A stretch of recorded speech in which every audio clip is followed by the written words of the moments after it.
नमस्कार मंडळी.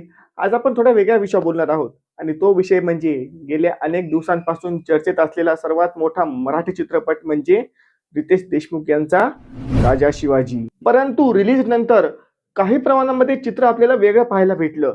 ते कसं आणि त्यामागील नेमकी कारणे कोणती आहेत तुम्हाला माहित आहे का? नाही ना, मी कशाला आहे, मी सांगतो, ऐका. आपले आराध्य दैवत, आपली भावना, आपला अभिमान, आपली प्रेरणा म्हणजेच छत्रपती शिवाजी महाराज. म्हणूनच राजा शिवाजी या चित्रपटाची जेव्हापासून अनाउन्समेंट झाली होती आणि तो चित्रपट रितेश देशमुख करतायत म्हणल्यावर सर्वांनी आधीपासूनच या चित्रपटाची हाईप करायला सुरुवात केली. आणि ट्रेलर पाहून लोकांना असं वाटलं की हा चित्रपट तानाजी चित्रपटासारखा, साऊथच्या एखाद्या मोठ्या भव्य दिव्य चित्रपटासारखा किंवा मग छावा चित्रपटासारखा भव्य दिव्य असेल, जो की प्रेक्षकांच्या इमोशनली अटॅच होईल. परंतु तसं काही प्रमाणामध्ये आपल्याला होताना दिसून आलं नाही. परंतु आपण असं म्हणू शकत नाही की हा चित्रपट पूर्णपणेच वाईट होता, असं नाही. पूर्णपणे वाईट देखील नव्हता हा चित्रपट.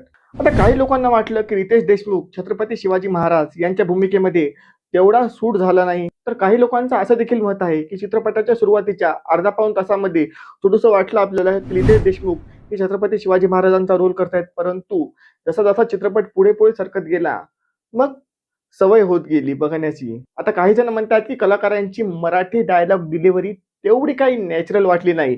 आता मग कोणा संदर्भात बोलत असतील हे? अर्थातच अभिषेक बच्चन, जेनेलिया, होय जेनेलिया.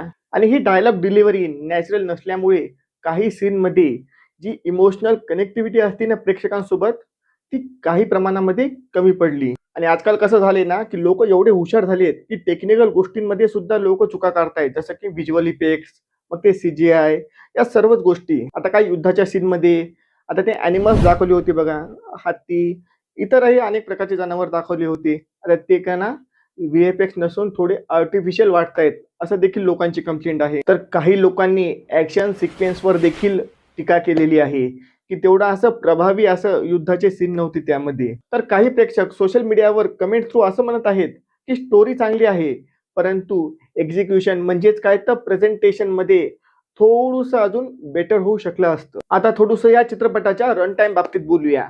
ते कसं की हा चित्रपट 3 तासाचा आहे.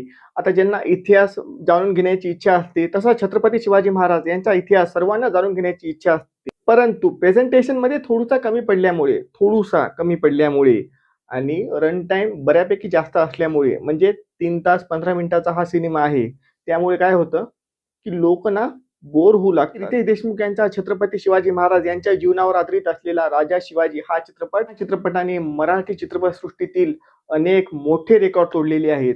हा चित्रपट 50 कोटीच्या घरामध्ये सर्वाधिक वेगवान कमाई करणारा चित्रपट ठरलेला आहे आणि त्याचप्रमाणे पहिल्याच दिवशी सर्वात मोठी ओपनिंग घेणारा मराठी चित्रपट देखील ठरलेला आहे. परंतु लोकांनी या चित्रपटाला फक्त मराठी चित्रपट म्हणून ग्राह्य नव्हतं धरलं, तर पॅन इंडिया चित्रपट म्हणून ग्राह्य धरलं होतं.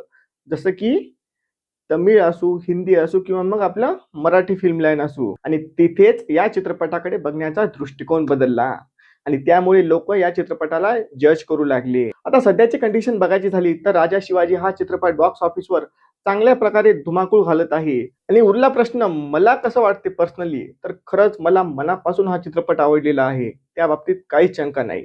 पूर्णपणे पहिल्यापासून शेवटपर्यंत अतिशय एंगेजिंग वाटला, इमोशनल कनेक्ट झालो आणि काही काही सीनमध्ये तर खरंच डोळ्यातून अश्रू देखील आले. परंतु ओव्हरऑल चित्रपटाबाबतीत आज आपण बोललेलो आहेत, ज्या की पब्लिक रिॲक्शन होत्या आणि ज्याचे पडसाद आपल्याला बॉक्स ऑफिसवर पाहायला भेटले. परंतु माझं मत जर का तुम्हाला साध्या सरळ सोप्या भाषेमध्ये कळालं असेल आणि ते पटलं देखील असेल, तर लगेचच व्हिडिओला लाईक करा, शेअर करा, इंस्टाला प्लीज फॉलो करा आणि चॅनलला लगेच लगेच लगेच सबस्क्राईब करा. भेटूया नवीन माहितीसह, नवीन व्हिडिओसह पुढच्या वेळेस. तोपर्यंत गुड बाय.